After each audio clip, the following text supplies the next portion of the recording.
Oh, emphysema. Delicious, delicious emphysema. Kill those lungs.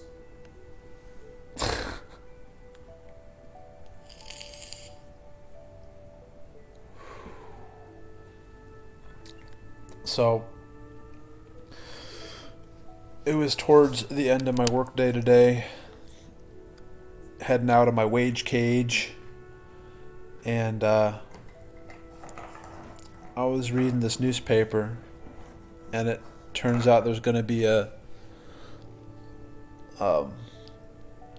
concert by a musical group called Mannheim Steamroller, which is pretty popular, and I have a feeling you might have heard of it. For some reason, everybody seems to have heard of Mannheim Steamroller. And it's like electronic music, right? And I thought, why the hell has everyone heard of Mannheim Steamroller when there's all these other great electronic artists who've been around as long as them, who are just way better, like way better. I mean, Mannheim Steamroller is like, from what I remember, they have these weird Christmas albums or something, and it's like strange interpretations of traditional songs into sort of clunky electronic versions. It's not very attractive music. And I thought, why the hell are they so well known when artists and groups like electronic artists and groups like Tangerine Dream and Larry Fast? What are some other ones? Fuck, Aphex Twin. Yellow Magic Orchestra. Yeah, it's an old one. Oh, fuck. There's lots more. What's the guy? I don't know. There's these other ones that are better, right?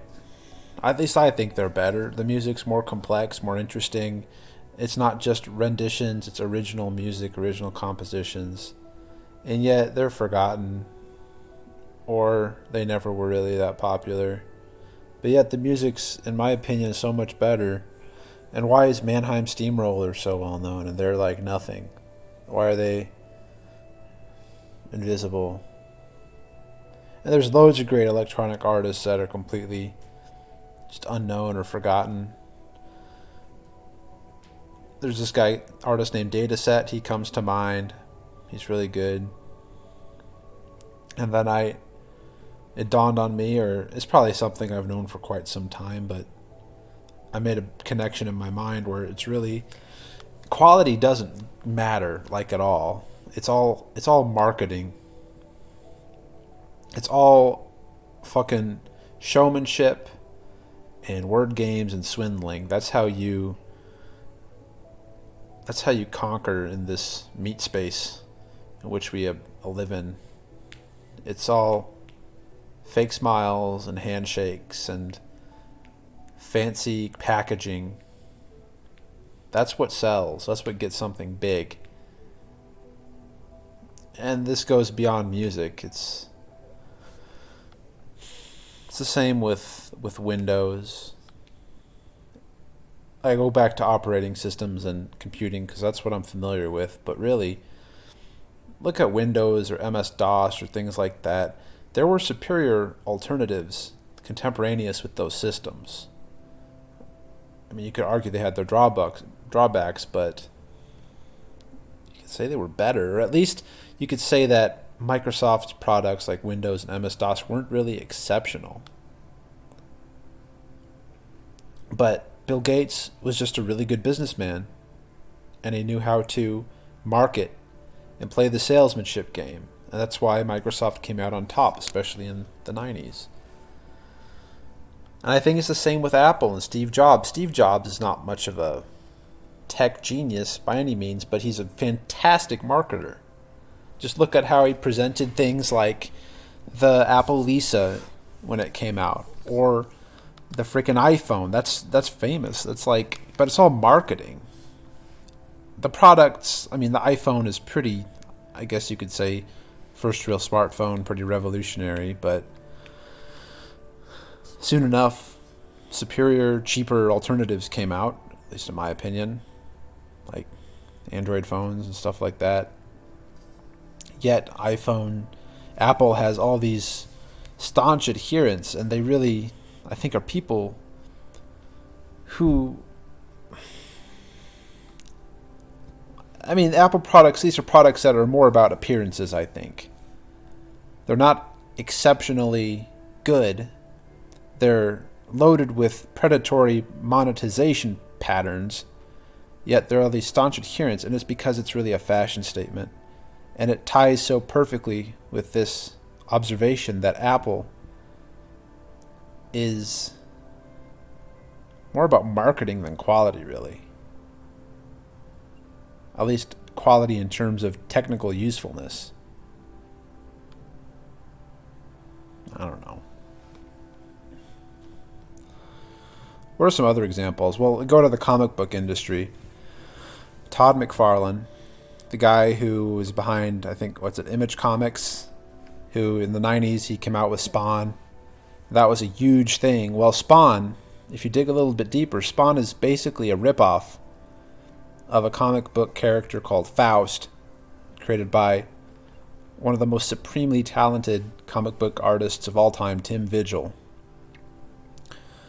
Tim Vigil is a very ornery person. He's sort of a recluse, very ornery, very doesn't give a shit. He'll do what he wants to do for the sake of his artistic vision. Todd McFarlane is a little less talented, a little more agreeable, and a little more malleable, I think. Todd McFarlane is a very talented marketer. A far less talented artist than Tim Vigil. I think very few comic book artists even come close to the level of Tim Vigil. But Todd McFarlane, he knew how to sell Spawn. He knew, let's start up those cool Spawn figurines. We'll make a movie. He knew how to wheel and deal. He knew how to make the packaging shiny and market and merchandise and all that stuff. That's what wins in the end. That's what wins. So, and most people most people don't dig deeper, it seems. They don't dig that deep. And I think it comes down to the passive nature of most people. You just go with the flow. You see, that's a really cool looking phone you have. Whoa, it does that? That's slick. I want that. Whoa, there's a cool ad on TV for that iPhone. I want that. Don't take the step of researching alternatives. Maybe things like that. Passivity. It's a common thing. Marketing wins, quality loses. Unless the quality is really, really bad. I think this observation is probably obvious to most people, but it didn't really click with me fully until today. So I figured I should talk about it.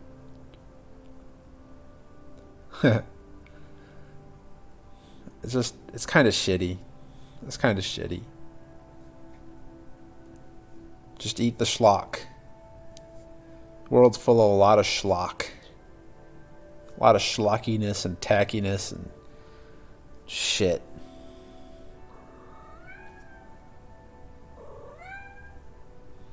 I don't know.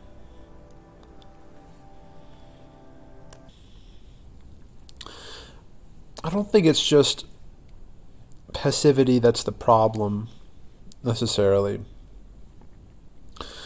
with regards to marketing always winning against quality. I think another big component is peer pressure. People want to fit in. They see something that is associated with those who are cool, who are sexy, and they want to mimic that in order to fit in to climb the social dog pile. So that's one other reason why they'd succumb to marketing. And beyond that, the simple fact that marketers who know what they're doing use techniques that are proven for the manipulation of human desire, the human psyche. Most of these outlined very well in Edward Bernays' Propaganda, if you ever read that book. That is like the handbook for advertisement and mind control, because really advertisement is a socially acceptable form of attempted mind control. So I know I try, and I really hope, encourage you to, as much as possible, cut ads out of your life as much as you can. Don't let that shit into your brain. Because the sad fact is, everything you consume, whether it be via hearing or seeing it, feeling it, everything becomes a part of you, is imprinted in your brain, which is you. Not just eating. You aren't just what you eat, you're what you hear and what you see. So this whole marketing versus quality issue, it is a pretty big problem. Most people are programmable. Heck, I think everyone's programmable. But at least when you're the puppet, it at least helps to at least see the strings. At least see the strings. I don't know if you can ever cut them, really. You can't really cut the strings, can you? But you can, I don't know.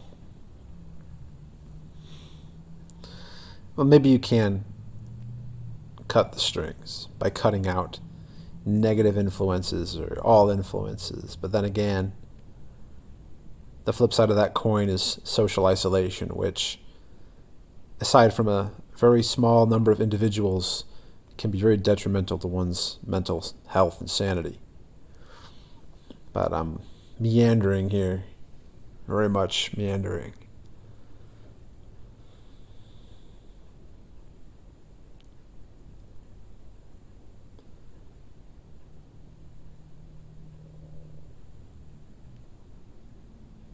It's just sad, though, in a way. If people took the time to dig deeper, to engage with things they consume, and find things that are higher quality, I think you'd have an across-the-board improvement in the quality of life experience for everyone, because the market would be pushed towards embracing quality rather than resting on the assumption that enough people can be duped into paying for fucking schlock shit that the most profitable route is to pump out schlock shit and spend half the budget on fancy packaging or fancy advertising. I really don't like advertising. I really don't. But maybe I'm asking too much of humanity. Maybe it's just we're not there yet. Just barely out of the caves.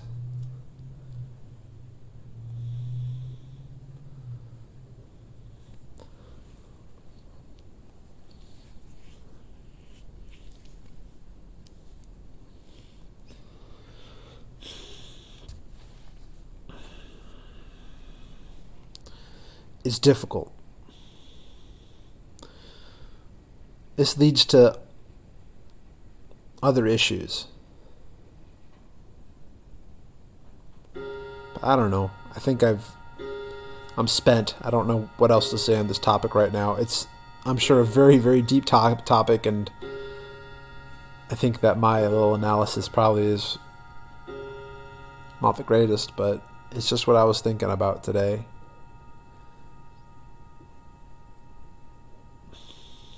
It's just another aspect of the way things are that makes existence a chore, more of a chore than it really should be. And it's alienating. It's very alienating.